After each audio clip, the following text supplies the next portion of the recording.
So, Jez Rutter from JRP Solutions.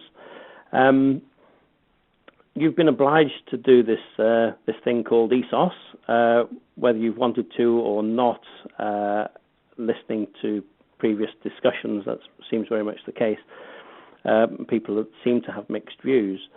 So my advice probably is to take and make the best of the process that there currently exists.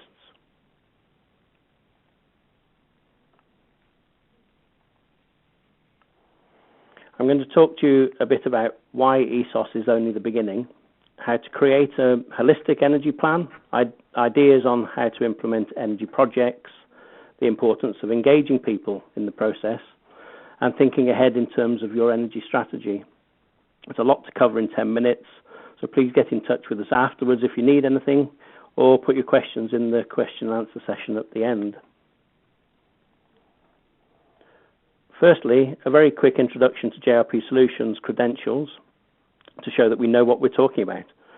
We're a national organisation working since 1999 for organisations large and small in both public and private sector, but specialising in industry. JRP's personnel are highly qualified and experienced in adding real value to our clients' businesses through managing and actually reducing their energy consumption, with a significant number of real examples of reducing energy consumption by up to 35%.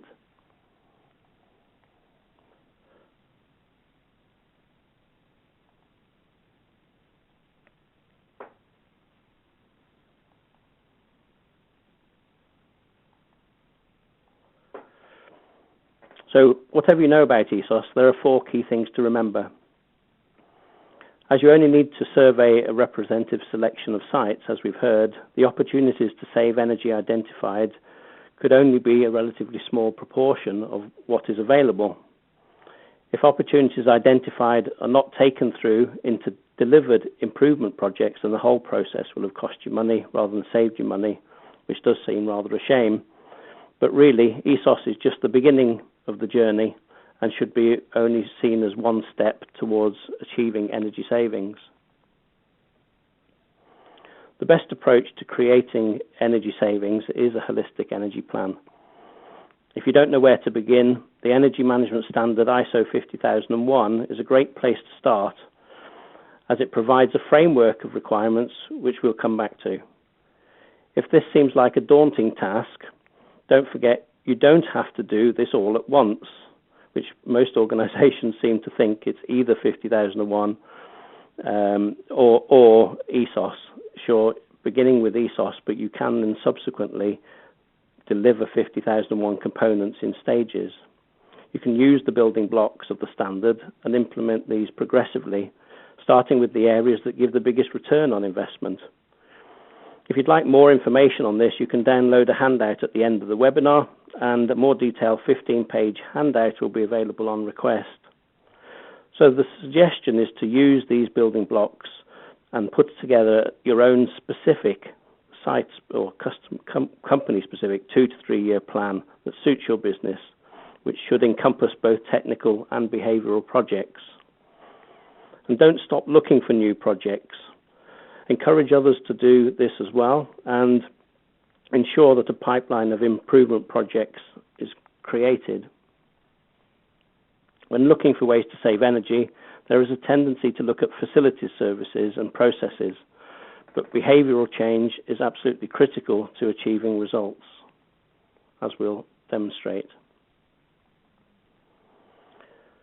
Just to show how significant behavioural change can be, I'll use this example of a client of ours that implemented a 480k LED lighting improvement project about a year ago, and have now achieved a demonstrated 7.5% reduction in site consumption from that single project. The same client, though, has then invested just 1/10 of this amount in energy training and achieved the same verified savings, which has been confirmed using IPMVP. So it's an absolute figure, taking account of everything. I've talked about the building blocks of ISO 50001, but what are they? Ultimately, there are 7 beneficial operational aspects to a holistic energy management approach. Ideally, you should start by developing a policy as part of a wider plan where the key driver is the more efficient use of energy.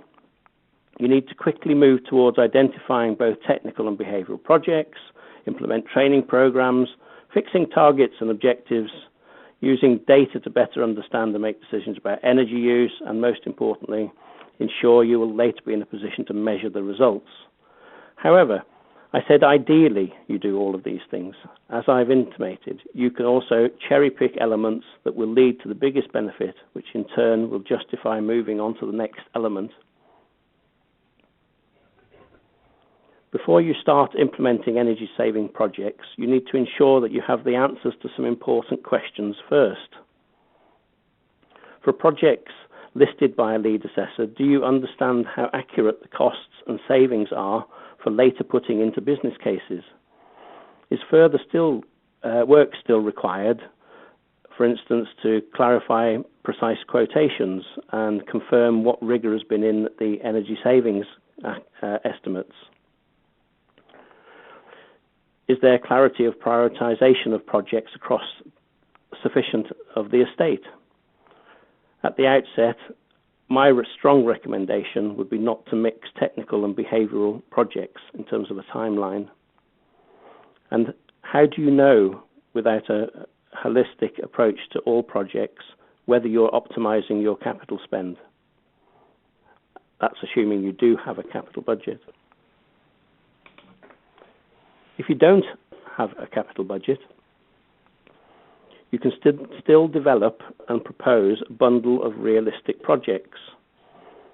Using a selection, I would suggest that if you're in this position, you show proof of projects by using real case studies from your own or more likely from elsewhere. There are a lot of them. Use the same financial approach as if you did have a budget. Make a case study for an energy project pilot. Be in a position to prove the benefits achieved.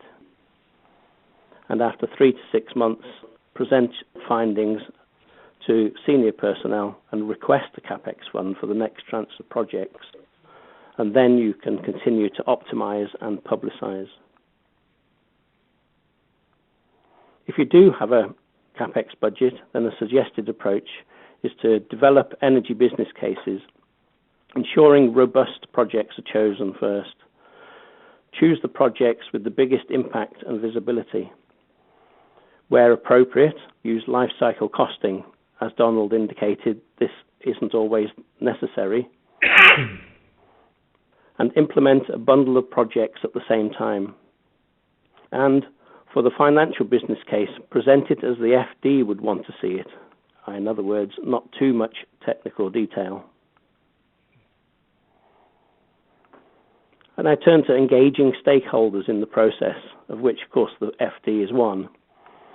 And the suggestion would be to start with senior staff members. Almost get in the car yourself and take responsibility for driving the program yourself, asking for relevant backing. Ensure a program that contains improvements from multiple sources.